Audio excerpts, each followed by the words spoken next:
The latest on the destructive aftermath left by a series of tornadoes that devastated America's heartland. At least 88 people lost their lives across 5 states, and President Biden is planning to visit some of the worst hit communities tomorrow.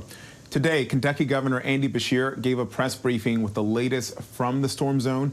The death toll still stands at 74 in Kentucky, with 4 other states also reporting deaths from that storm.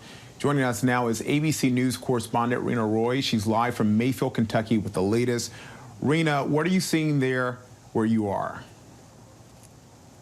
Well, Kenneth, you can see all around me this devastation here is really just unimaginable. But it's also the stories of survival that have been incredible to hear. A short time ago, I spoke to a man who says he was hunkering down in that house here right behind me when it collapsed all around him. That debris you are looking at, that is all that is left of his friend's home. Murray Holbrook tells us he decided to take shelter here in the main part of Mayfield because he assumed that this tornado system would just miss this downtown area because that's what has happened in the past.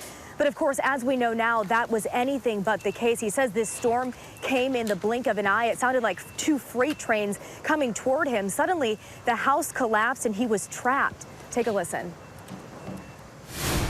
So this is where you were hiding? Yeah, right up in that hole right there behind that pink doggy bag. That's where we was laying. And that debris had my legs trapped. I thought something else was going to drop on top of the wall and completely crush me because I was scared and I just knew I was going to die. And thankfully, a volunteer firefighter, he says, was able to rescue him. You guys saw him. He is doing okay. Guys?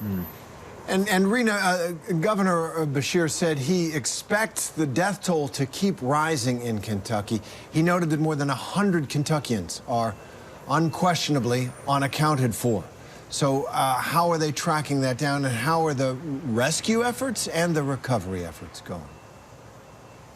Well, Terry, you can imagine that it is going to take quite some time. Again, this is just one part of the devastation that crews are dealing with. They are sifting through the debris. Again, more than 100 are still unaccounted for across the state. The governor expecting that death toll to rise. There is good news, though, out of that candle factory here in town that collapsed. Officials saying that they believe that there is no one left in that rubble. Cadaver dogs, they haven't picked up any new scents there. And at this hour, we are also learning about an investigation being done by OSHA at that candle factory. We do know that the factory was cited for unspecified safety issues back in March of 2019 following a general inspection. That resulted in 8 citations, 3 of which were marked serious, though that inspection report does note that the company did have an emergency action plan in place and that the employees there had been trained on that action plan. Officials say that that investigation could take up to 6 months. Guys? All right, Reena Roy there for us in Mayfield, Kentucky. Thank you, Reena. Hi, everyone. George Stephanopoulos here. Thanks for checking out the ABC News YouTube channel. If you'd like to get more videos, show highlights, and watch live event coverage, click on the right over here to subscribe to our channel. And don't forget to download the ABC News app for breaking news alerts. Thanks for watching.